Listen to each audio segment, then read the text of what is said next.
Hey everyone, thanks for tuning in. Paul Laverne here. Thanks for watching my channel today. I'd like to discuss on my YouTube channel various aspects of human sexuality, sexual behavior, sexual addiction, sexual exploitation, and I've interviewed many experts from around the world, ranging from academics, filmmakers, recovering addicts, partners of addicts, survivors of the sex industry, and more. I'm really happy to have Charlene Doak-Gebauer. Did I say your name right? Okay. Hi, Charlene. How are you? I'm great, Paul. How are you? Thank Great. you. And where are you hailing from today? I'm in Canada, but I think you're in the States, right? Oh, actually, I'm in London, Ontario, Canada. Oh, you are. Why did I think you were American? Okay. I Yeah. love that. I love that. Just a few hours down the road. Okay.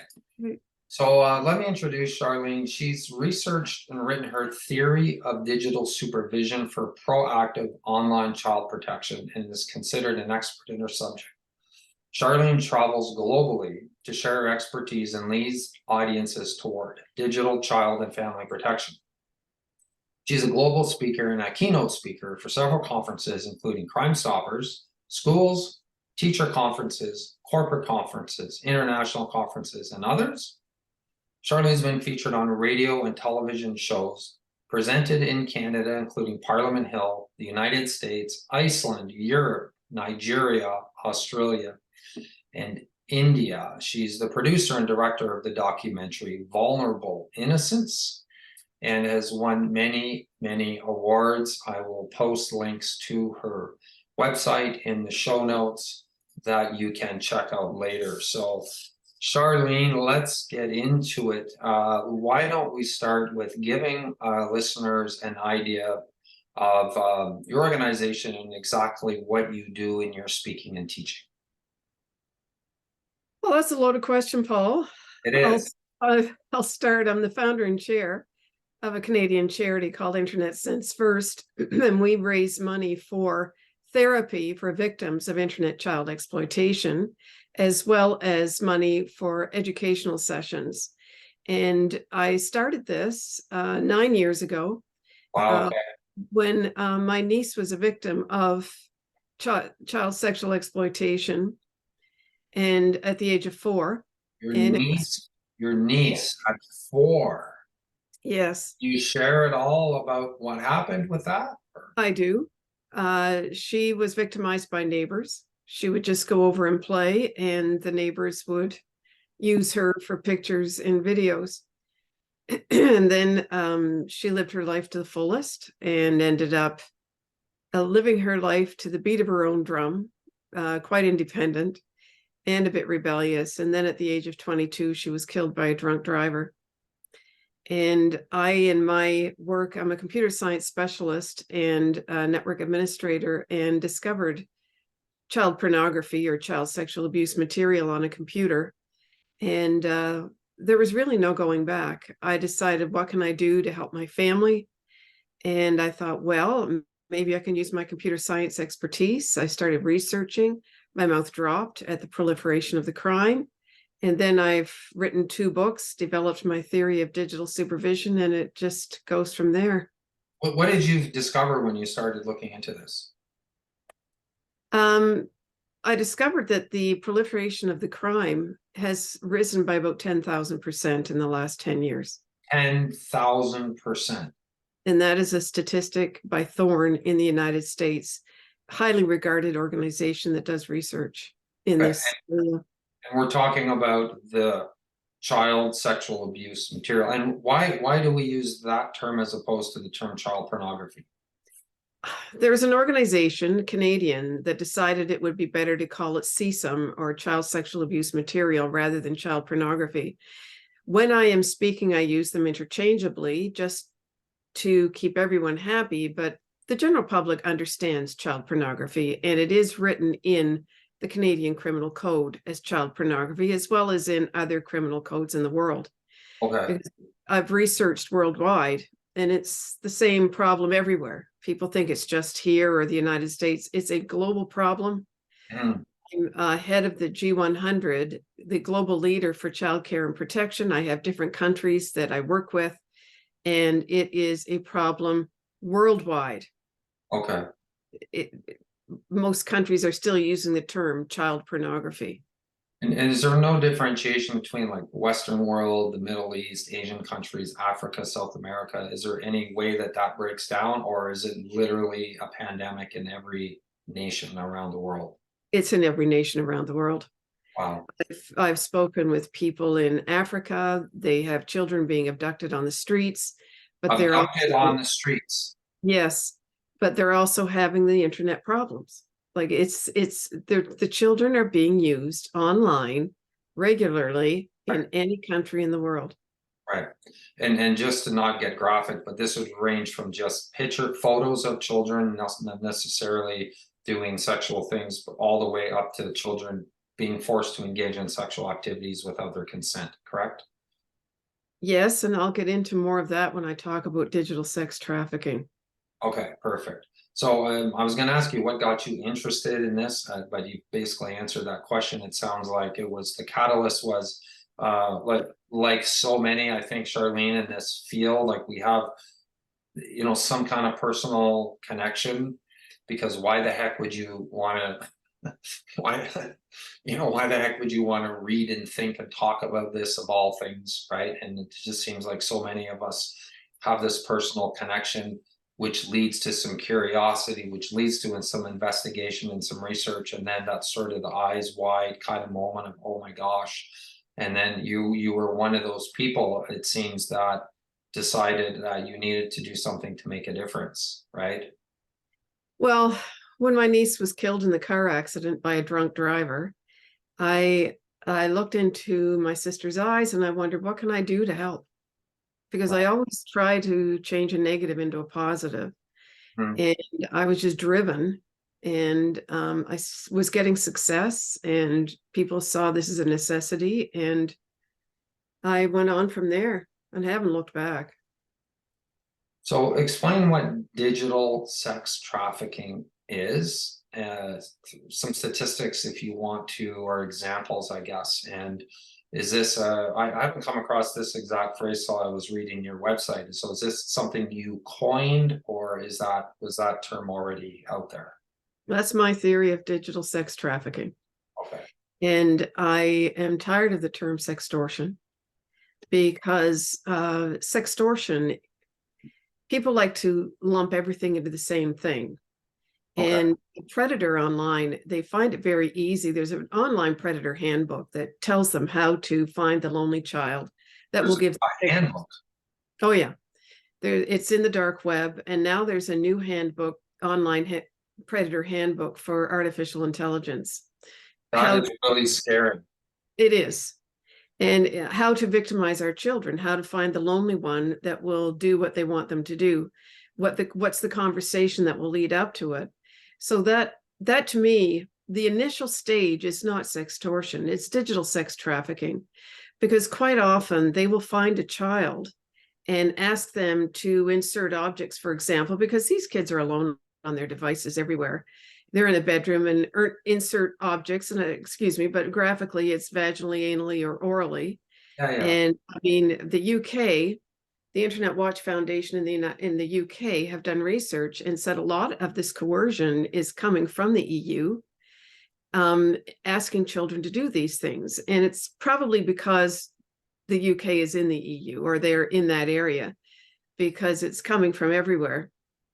So it's digital sex trafficking because the predators will sell these pictures and videos, and they will fool the kid into saying that my camera isn't on, you can do it, no one's going to know. They take it, they run with it, they make their money, and they don't go back. Yet the child is sitting there realizing they've done this. Or they will engage in sextortion, saying, if you don't give me more, then I'm going to send your pictures everywhere. The another organization that's tired of the term sextortion is Europol. Okay. Because they're saying that they want to call it the online sexual coercion and extortion of children. I prefer to call it digital sex trafficking. It's a 3-word term, but we're on the same wavelength. Simpler is better, right? Yeah. 5 minutes. Yes. Yeah. And in my research, when I realized that Europol is on the same wavelength, I was quite gratified, because I thought sextortion is not explaining it enough, and it's blanketing and actions that should have a little more detail. You know what I mean? Like, just something that's a little more accurate.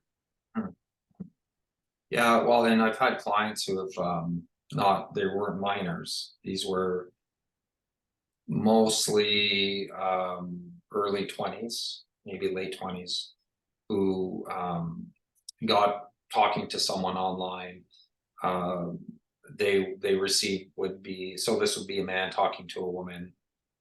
I mean, it could be a 40-year-old bald guy in Russia. We don't know who they're talking to, but they get pictures of a, you know, attractive woman, maybe topless or showing some of her naked body, and then they are asked for pictures. So they either send pictures of themselves naked or masturbating, and if their face is in it as well as their genitals, there's really a problem, because 5 minutes later the request for money comes, and that would be, I've just used the term sextortion, but I see how, like, what you're saying is a little more all encompassing, especially when it comes to minors, right? So I've firsthand heard these stories. Not just, I don't see children, so if I did see children as clients, I'm sure it would just be a matter of time before I'm personally hearing these stories as well coming to my office. So okay, so I guess the awareness of this problem led to the creation of digital supervision. And this is a book you wrote, correct? I've written 2 books. 2 books, right? Yeah, Okay. on digital supervision. Okay, so let's talk about that a little bit. What is that? Well, the biggest problem, like, so many people are pointing at social media, internet service providers, the government, the police, protect our children. And my whole focus is that, well, I'll give you an example. I was speaking one time, and I was talking about digital supervision, and this woman said, well, you know, we have a community. We have a community of the government, the blah, blah, blah, blah, blah, blah. And she never mentioned the parents. And I said, well, your community isn't working, because the statistics Oh, point in that direction. sure. And the issue is that parents need to get more involved in the safety of their children online. Some and total of it. And I'm not saying that traditional parenting isn't good, because we're all still practicing traditional parenting, but we have to digitize our parenting skills. What do you mean by that? Digitize our parenting skills? We have to start supervising our children at the device level. Like, we cannot continue saying, okay, we're going to take the internet away at 9 o'clock, and we expect you to put your cell phone away, and they want to trust their children. Well, my response to anyone that says that is that you have to trust the fact that your children may make a mistake, and they always do online. Right. So if you're not practicing digital supervision, which would be supervising at the device level, you will never know what your children are doing. Right. Because I don't know about you, Paul, but I personally lied to my parents. I'm sure you did. I'm sure everyone did. And it's much easier for these kids to lie about what they're doing online. 100%. And I often say this generation is the most independent generation in the history of the world, but they're also the most needy generation in the history of the world, because of the internet and digital devices. Yeah, so true. And also the most they have the most access to unfiltered hardcore sexual material than any generation that's ever lived. That's right. That's right. And then we hear about children that are, well, let's put it this way. I'm calling it social media gangs. And I'm sure you and some of your listeners heard about in Toronto, where these girls found each other on social media, didn't go to the same school, didn't live in the same neighborhood, got on transit in Toronto, landed, and they murdered a homeless man. That's what I'm referring to as social media gangs. I did not hear about this. Okay. Oh, you didn't? Oh, this was. I don't watch news. I don't watch news, so. Oh, okay. Well, this was last summer, I believe. Okay, that's disturbing. Right. And now in Toronto, they're finding there are groups of teens that are finding each other, and they go on transit, They think it's quite a lot of fun to find each other in Toronto in the transit system, and then they will go and follow people and assault them. And these social media gangs are only going to get worse because people can get very organized online and no one's really looking at what they're doing. If the parents of I think it was 6 girls aged 14 to 17 or 18, if their parents were practicing digital supervision, they would have known that and stopped them. And it's going to get to the point that if you're providing the gateway to the internet from your home for the people in your home, you have a responsibility far greater than people realize. Absolutely. Yeah. Well, okay, let's break that down then. So you have a 14-year-old, they have an an iPhone 14 or whatever. They also have you have a gaming platform in your house, you have a tablet in your house, and you have a laptop in your house, let's say. Okay. So that'd be a typical, let's say, typical household. So break that down. What's that look like though? So you're the parent of this 14-year-old girl or 13-year-old guy. What's that look like on a practical level? It can be very complicated in a household. Let's concentrate on the cell phone. Okay. Because that's the biggest problem out there. Sure. Say you have a 13-year-old child, and let's say she's female. Males do this too, but let's go female. Takes a picture of her bare breasts and her whole body, and she sends it out to some friends. And the police confiscate it. She has produced and distributed child pornography. Right. And parents don't realize is that they own that cell phone. When I'm speaking, I will ask kids, I said, how many of you own a cell phone? And they'll put their hands up. Oh, I do. And I'll say, and no, you don't. Your parents do. You may have gotten it for Christmas, but your parents are still paying for the plan. You cannot get a cell phone at the age of 13 on your own. Yeah. Because the parents signed the contract. So it's their phone. So what happens is the police will interview the parents. Let's say the boy down the street, father confiscated it, and the police come to the originator of the pictures and they interview the kids and the parents separately. Sure. So they talk to the parents, they say, oh, there's some pictures of your daughter nude, and she's been sending them out, and that is a criminal offense in Canada or around the world. Pretty much anywhere. Worldwide. And the parents will say, wow, she did? I didn't know that. Well, you as a therapist know that they're going to introduce the child separately. Okay. So let's say they said to the child, so tell me, who took those pictures of you? And the child, not wanting to get in trouble, might say, oh, my mother did. Okay. And that's a whole I have a sense you're pulling from real stories here, kind of putting them all together. Oh yeah. You're not making this up. These are things you've heard. And let's say professional. Then that opens a whole other can of worms. Or her dad. What if she said her dad took them? Right. Okay, please continue. Well, then therapists, physicians, especially teachers, these children may have their cell phone in a purse or a pocket. And they say, I'd like to go to the washroom. They go to the washroom. They do a nude selfie. The kids call them nudes. So they do a nude. And they send it to someone in the classroom just as a joke. The police get hold of it. This happens all the time, by the way. I know. And the picture has the date and the time to the second when it was taken. Sure. So you're the teacher and you are considered in the Education Act of Ontario, different language in other countries, you are the judicious parent while that child is in your class for 75 minutes. Sure. So child takes a nude, sends it to someone, a child produced and distributed child pornography while they were in your classroom. That's a whole new conversation for the teacher. Okay. Yeah. And you know what, Charlene, I was talking to a counselor on she referred a 17-year-old to me who was expelled for downloading porn onto the computer that the school provided for him and then trying to delete and wrecking the computer in the process. I said, like, you don't actually let kids bring their cell phones into the class, right? And she's like, yeah, we kind of do. I was just flabbergasted. I'm like, why? like how do they even learn anything? Like, you do know kids will watch porn in class while the teacher's teaching. You do know that, right? Yeah, but you know where all the pushback comes from? The parents, Charlene. Oh yeah. When they try to ban the phones in the classroom, it's the parents that push back more than the kids do. Yeah, and they will say it's for safety reasons, and my Oh yeah, response she is, needs to contact me or yeah, whatever. then buy them a pager. Yeah, it's Buy them a BS. pager if it's for safety reasons.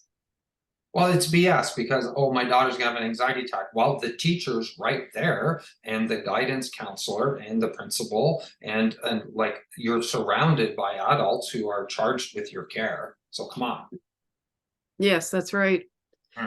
And I was a network administrator in high schools. And there were Right, two, you were in the high schools. Yes, yes, yeah. and I know this is all true. And the teachers will allow the cell phones in the classroom. Well, they need a calculator. Well, the school board provides calculators. Mind-boggling to me. Does that boggle your mind that they allow cell phones in Absolutely. The, class? the amount of liability with that cell phone in the classroom is huge. It boggles my mind. Okay. Yeah. Okay. Okay, so let's keep going with this. So I'm a parent. I mean, my kids are adults now, but okay, I'm a dad. I have a 14-year-old. He has a cell phone. Okay. Let let's let's break this down. So he's on WhatsApp, he's on TikTok, he's on Instagram, he's on Facebook, he's on Twitter. And what do I need? What do I need to do to be aware of, um, you know, protecting him from getting in trouble or making really big mistakes? Like, put a filter on a reporting thing, have rules, random spot checks. Like, give me some ideas here for parents listening. Okay. The first thing I suggest is to have what I call a digital supervision contract with your child. Like a written contract. Written contract. Ooh, And hardcore, eh? You're oh hardcore. yeah. And the parents would list their expectations. Like, Mhm. to me, the cell phones should be docked in the parental bedroom at night. And I'll get into that in a minute. But everything, and then kids sometimes will come up with rules as well. And you sign it, and you do not burn it. You keep it somewhere so that you can Yeah, refer to stick it it. on So the fridge. you have a contract with your child, Yeah. and that you have an understanding that the child should provide you with their passwords, because you're paying for it. And it's your responsibility what's on that phone. I mean, Yeah. would you allow your child to drive your car without a license? And then the other thing I suggest to everyone is to put a keylogger on the device. And a keylogger will, Logger. Yeah. yeah, the keylogger will record every keystroke, any pictures or videos that are shared, a comprehensive keylogger, which you can get anywhere online. And when you install it, you get a file sent to you that will tell you. You just go through it. What happened today? And it has to be explained, that the dialogue has to be very open with the children and say, this is for your protection. I'm not spying. Now, Paul, you're probably old enough to remember the landline. No one had cell phones when we were kids. So someone would call the house, and your father would answer, and then he'd say, you're not hanging around with him tonight, right? Most parents Probably. Probably. most parents don't have a clue what their children are doing. The cell phone Yeah. bill comes with the phone calls and so on, the record, if you want it. Most parents don't refer to that. It's so true, right? Like, kids have this whole entire secret life that it just didn't exist 20 years ago. You That's know? right. Yeah. Yeah. And I don't know if you agree. I heard this statement that we're also in a generation where the parental influence is at an all-time low, and the peer group that's connected through social media is the major influence in your child's life. Would you agree with that? Absolutely. Yeah. Absolutely. And the other thing is that parents should, in the digital supervision contract, say, we are going to go through your cell phone the odd time. We want to see the pictures. The parents have to check every icon on the screen, because they will have fraudulent icons, like a calculator. It could be a link to their child pornography sharing ring, their sextortion, or their sexting. Oh yeah. And then you look at the pictures, And then you look deep into the directories to see what might be on the phone, because the phone is their lifeline. I was talking to someone and he said, well, my daughter, she's just glued to the phone. And I said, I know. Did you ever try to take it away? And he went, I wouldn't dare. I wouldn't dare. I said, no, you wouldn't. But if your child if you threaten to take the phone away and their child just gives it to you, the chances are the kid has what's called a burner phone. And they are selling them at a lockers. They're selling burner phones out of lockers. Oh, sure they are. Yes, they are. So that I used to, in class, I'd say to the kids, one would say, I have 3 cell phones. And I'd say, 3? What do you need 3 for? The one that my parents pay for, the one that's my real social life, and my drug phone where they bought their drugs. Sure. Okay. Okay, there you go.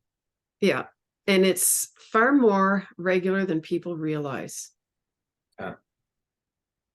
When I'm speaking out, I was speaking one time and I said, ask your children about nudes. They'll tell you more than you want to know. Okay. I got a call the next morning, probably at 8:30. I think she wanted to call me at midnight, probably. And she said, Charlene, I have to tell you, I asked my 10-year-old daughter about nudes. I was horrified. She knew all about them. Yeah. Yeah. Well, I have an interview on my channel with a 14-year-old. She's a really nice girl, a friend of the family. And I got her to sit down, just like tell me about a day in the life of a 14-year-old in high school. It's like we get so many unsolicited dick pics that we're numb to them. Like that doesn't even faze us anymore. Right. Requests for nudes all the time. The total extent of her parental guidance when she was handed a phone when she was 11 was, here, don't talk to strangers. That was it. So within a week, she's getting a guy from India, I think, talking to her, or another country. I'm not trying to say anything about people from India, just I think it was somewhere around there. Okay. And sending her clips of pornography, and you're beautiful, I want to marry you, I want to meet you. And she's 12. She doesn't, but all she knows is my mom told me not to talk to strangers, and I did, and I'm going to get in trouble if I go to my mom now. So who do I talk to? So she couldn't tell anybody. And that's where parents have to keep that open line of communication. Yeah, it's so important, isn't it? It is. I've produced a documentary, which we'll talk about a little later, but I make it very clear on there that children are looking for the conversation to open. They're scared of it. I'll give you an example. If a child, 8, 9 years old, comes across pornography, and they will, it's not a matter of if, it's when. When. And it terrifies them. You know, as a therapist, they can have extreme anxiety and they don't know what to do. They've been taught since they were 2 years old not to run around naked. And they see these XXX porn videos of adults naked doing nasty things. They're terrified. They are terrified they'll be in trouble. It's traumatizing to them as well. Exactly. And they don't know what to do. Yeah. And what parents need to do is open up the conversation. Yeah. You ask them, have you seen any pictures that are disturbing? You won't be in trouble. Or if you find it on a phone, you say, look, where did all this come from? I'll give you an example. I had a mother that sent me the browser history of her 7-year-old son, and they discovered that he was getting up at 2, 3 in the morning, 7 years old, looking at pornography down in their living room. And she was just horrified, and she said, what do I do? And I said, well, don't get too upset, because he's a victim of the internet. And I said, did you ask him where he found out about them, like the pictures? And she said, well, the kids at school said, do you want to see some funny pictures? And I said, you have to realize the children would say, do you want to see some naked people? A predator will say, do you want to see some funny pictures? Oh, good catch. That's a good catch there. Yeah. Yeah, 100%. Yeah. The wording of that. Yeah. That's right. Yeah, the wording. Okay, what's changed in the last 10 years? Or okay, so before we go into that, so just to sum up what you said about the digital supervision, so a contract, listing expectations, no password, like you have access, keystroke software, and open regular conversations. That's right. I guess now we have to ask them if they have other phones that we don't know about too.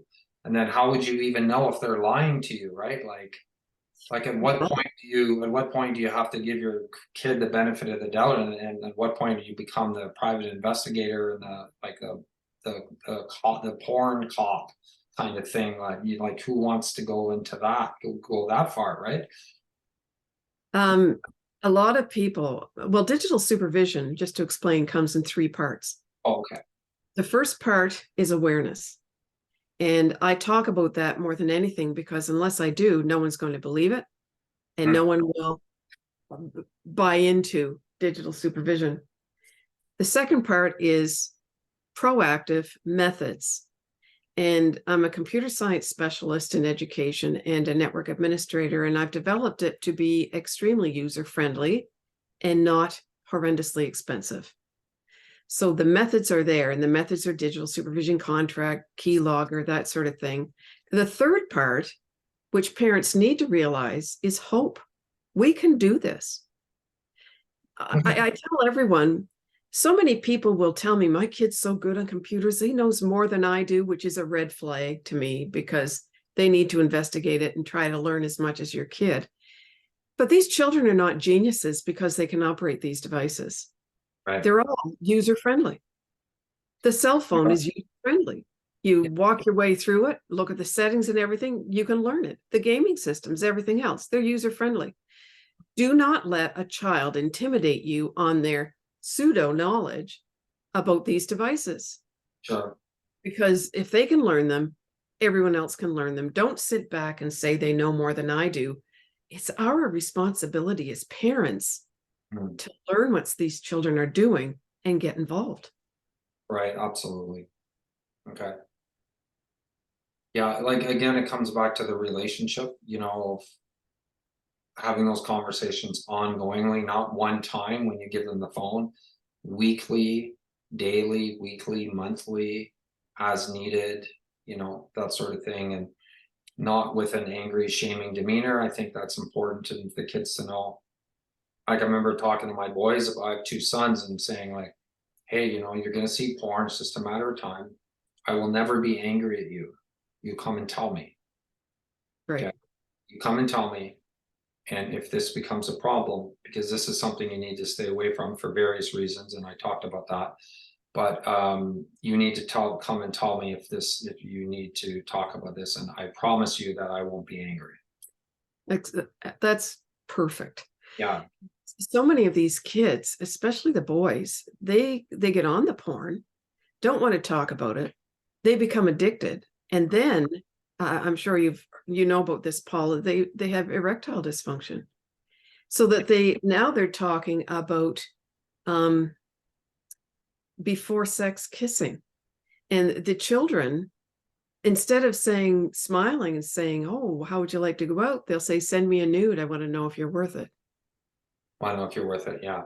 So, And then not only that, Charlene, it's give me oral sex and then I'll kiss you. that's right. That's right. I'm not confirming, but I'm confirming you're right. Yeah.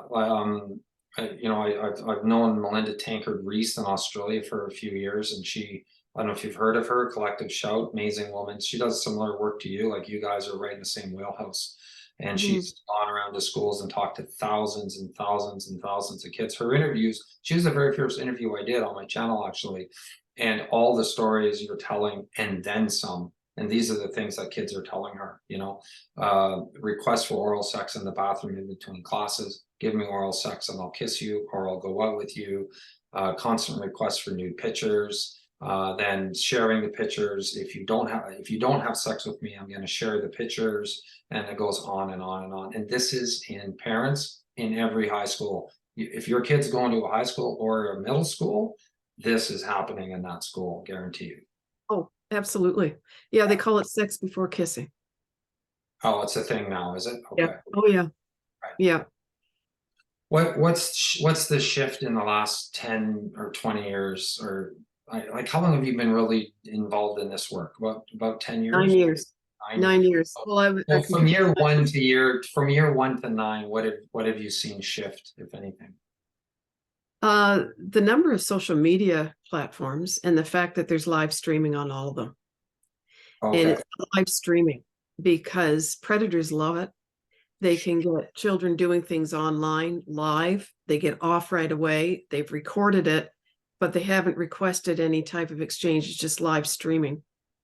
And the other thing that parents need to realize is that they may have a filter on their router of their system at home, filtering out websites and things like that. First of all, after a kid gets to a certain age, they can get around a lot of filters. Now, there's one being developed in London that they say they cannot. But the fact is that children quite often can get around it. And once you have a filter on their router, they think they're safe. Oh, we've got a filter. We don't need to worry about this, blah, blah, blah.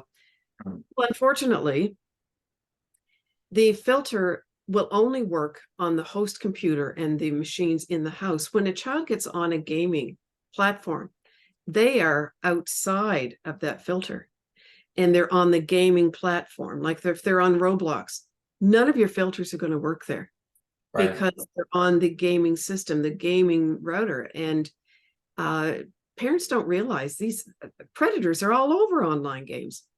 And then I'll have parents say, well, we only allow educational games for our children. And I'm like, they're on there too. right.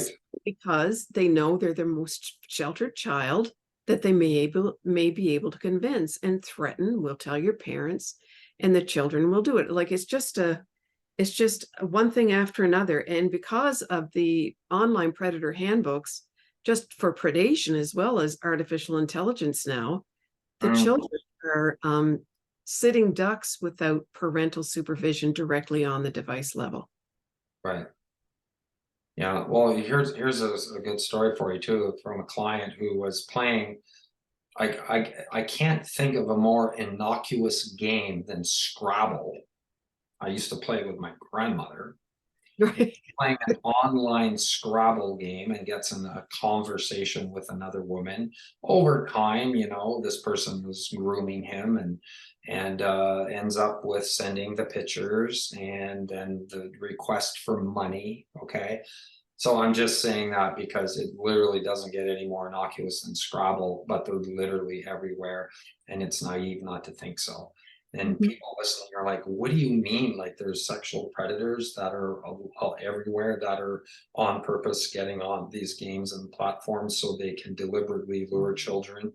Yes, that is what we're talking about. That's right. Yeah. That's what they're doing 24/7. That's what they want to do. Yeah. They're not doing it to be kind to anyone. No. Yeah. Yeah. So what's the reception been like in the 9 years of doing this? Are the people who are generally receptive? Are there people who really push back and are antagonistic about this? Like, what's been your experience speaking and traveling talking about this? They're always receptive. In fact, yeah, I was in India, actually. I loved being there and speaking, and people just sat there. And you see, I talk about this because I've been doing it for 9 years now, and they're just so shocked. And they said, we need you in our country, because there were people from around the world at this conference. And I said, well, I'm not being sarcastic, but I'm telling you, you're not alone. Every country needs this. But they said, you have a solution. So many people just talk about what's going on and they scare everybody. But I have a solution that's user-friendly, and I encourage people to realize they can do it. Everyone can do what I'm saying. And that's the key. If you have a solution for people and they don't use that solution, because I know it works, and it really, it's on them, because the children need the supervision. Yeah. Yeah. Has there been any challenges that you've come up against, or, and how about in like the school boards and, that sort of thing? Because, my experience there has been, teachers don't necessarily want to get involved in that. It's not their job to babysit. The parents push back a lot. Like, maybe talk about that a little bit. Yeah, you run into that. In so many ways, people think, yeah, we know there's a problem. Yeah, we know they're predators. But I trust my kid. I trust my kid. And I heard in parent-teacher interview nights, my child never lies to me. And you know something? That's just a Hard statement. not to laugh, eh? Yeah, you're lucky because I lied like a drunken sailor to my parents, and I'm sure kids do. And a lot of people just say, well, yeah, we've learned all that.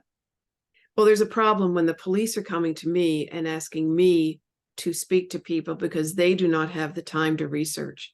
They do not have the goods. They're there to apprehend and they're there to protect, but they're not there with a solution. Right. So when I'm speaking, people are very grateful because they'll say, oh, well, how much is a keylogger? I said, you can get it online. I do not advise on what company, but you can get them online. You download it directly to the device and you tell the device, this is where I want my report sent outside of the cell phone. Yeah. And then they'll say, oh, well, that's very helpful. Right. And there's so many people going out and talking about stuff and how the police apprehend, but what we need is that missing link. What can parents do for their kids? Right. To protect them. Yeah. Tell me about the film you made called Vulnerable Innocence. Vulnerable Innocence, and the subtitle is The Internet, Are Children in Charge, which is the title of my book. Right. And I've asked a group of educators, and I said, so the internet, are children in charge? And they'll say no. And I'm like, excuse me. Children are in charge of the internet, whether you want to believe it or not. Okay. And if you're going around and saying, my kids know more than I do, I get worried about that. Or Right. People will say, oh, my children are so smart on the internet. I just get them to fix things and do things, which is fine. But you have to understand your children are also at a level that can be very dangerous for them. Right. I've had parents tell me that that their child is on the dark web. And I tell them, look, I, as a computer science specialist, have never been on the dark web, nor will I go on there. Because every time you go out and you have a connection somewhere, you can get a connection back in. And it's that simple. Okay. You asked me about the film, Vulnerable Innocence. I talk about all of this sort of thing on the film. Okay. In my travel speaking, there are 30 people plus involved with the film, all volunteered their time for the sake of the protection of children online. And Heidi Olson is one person that is in it. She okay. Yes. Specialists from around the world, the UK, Africa, different places. And I interviewed people in different countries to emphasize this is a global problem. It's not just in one little area. Right. And so we talk about the awareness factor of digital supervision, and I give methods throughout the experience. And then we have dramatizations, children in a dramatization scene, and then the predator and how the predator talks after they've talked to a child. It's really eye-opening. In fact, I've partnered with a ventriloquist, and we have a show. We call ourselves Angel ExpressNet, and we're teaching children how to express themselves safely online. Okay. So she's an amazing ventriloquist. She's been doing it for 30 years. But we talk about the safety factor, and it's multimedia because I use segments of the film to do it. So that's what the film is all about. It's on 10 channels worldwide. Very cool. And it is. It's on Amazon and Amazon Prime. I have Amazon Prime. I'll have to check it out. Oh, yeah. And Guide Dog TV, Epic TV, Popsy on Plex. I forget all of them, but the information is on our homepage of the film. I have a dedicated film website, vulnerableinnocence.co. How did you get all these people together, like just through your travels and reaching out and just asking people to share their, I guess it's mostly their lived experiences that you sort of document in this show. Yes, Uh, I how long have. did it take?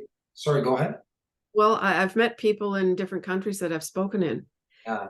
One, Heidi Olson is one. I met her in Washington. I was speaking at a conference. I met Chevelle McPherson, a defense attorney from Jersey. Yeah. Um, Met her. She's in it. And all I had to do was ask, would you mind? And they said, I'm there. It's way Wow. at the end. How long did it take you to make the movie? Uh, Took about a year. That's pretty quick. It is. Yeah. And I studied it. I studied film on Internet University. Oh, Seriously. okay. I filmed it remotely from my little office here and did the video editing, but the only person I hired was a professional video editor to make it look half decent. Guide Dog TV has advertised that it's the first film that's been done remotely. It's won, to my shock, 24 awards worldwide. Best 24 educational, awards. yeah. Wow, amazing, Charlene. Good for you. Best educational documentary out of Liverpool, England. Best educational documentary out of Las Vegas. Best international documentary out of Phoenix. Best documentary out of Toronto, SIF, Calgary, Alberta. Oh, wow, well done. Yeah. So Yeah, it's, you know something, Paul, I have no expectations. And I tell people that don't have expectations, because when you do, you can become obnoxious and you do really, really dumb things. yeah, I haven't done some dumb things, but when you have no expectations, you get pleasantly shocked. right. Well, and the people love stories. So I love that you took all this, and because we can talk and cite statistics and things like that, but it's the stories that really connect with people, I think, right? That's Just right. why I do these interviews, because I think it's good to sit down with people and hear them tell their story, and people see your face, hear your voice, and they connect to your message, hopefully. And or with Survivor, like there's nothing more powerful than survivors sharing their stories about what it's actually like being in the sex industry and the degradation and the exploitation that they personally experience. Like, you're looking at them sitting there telling you about what it's like, and it pops a lot of those bubbles pretty quick, of the ideas that people have about how glamorous and empowering it is, or whatever. Mhm. So that's awesome. So yes, vulnerable innocence, I'll put a link to that as well. And let's finish with this question. What would you like parents and educators to take away from your message? Like, if you were, if a parent or a teacher or someone working in mental health, a therapist, is watching this, what would you like them to know? I think the biggest advice I give is that we have to start digitizing what we're doing. We have to start catching up to the digital world. Mm. That's including therapists. I know when I started, this therapist told me that it's just sexual abuse or sexual exploitation. And I went, don't like the word just, because this isn't just four walls in a room. This is the internet. And the attack or the treatment has to change because the child knows their picture's out there forever. Parents have to understand as well, there is hope. Digital supervision is awareness method, user-friendly methods, and hope. We can do this. Mm. And the other thing I tell everyone is stop keeping it within your home. You're not airing the dirty laundry, because every household in the world is facing these challenges. Mm. Every one of them. What is my child actually doing online? Who are they talking to? You can no longer go to a mall and spy. You can't go to a park and spy. You can't go to a school and get them at the playground. What are they doing online? That's their life. Mm. That's why we have to digitize our parenting skills, and we can do it. And how do you address, like, because I'm sure this has come up for you, like, well, they're entitled to their privacy, or I don't want to invade their privacy. Like, what's your response to that line? I tell everyone we're not talking about a diary in an end table of a bedroom. We're talking about the internet. And every predator out there loves the fact that you respect the privacy of your child because their life is not private. Mm, They're sharing everything on social media, what they want to do. If your child is suicidal, the only way you're going to know is know about their communications and social media. right. So the predators love you when you say that because they keep telling the kids to keep it a secret. Of course. Yeah.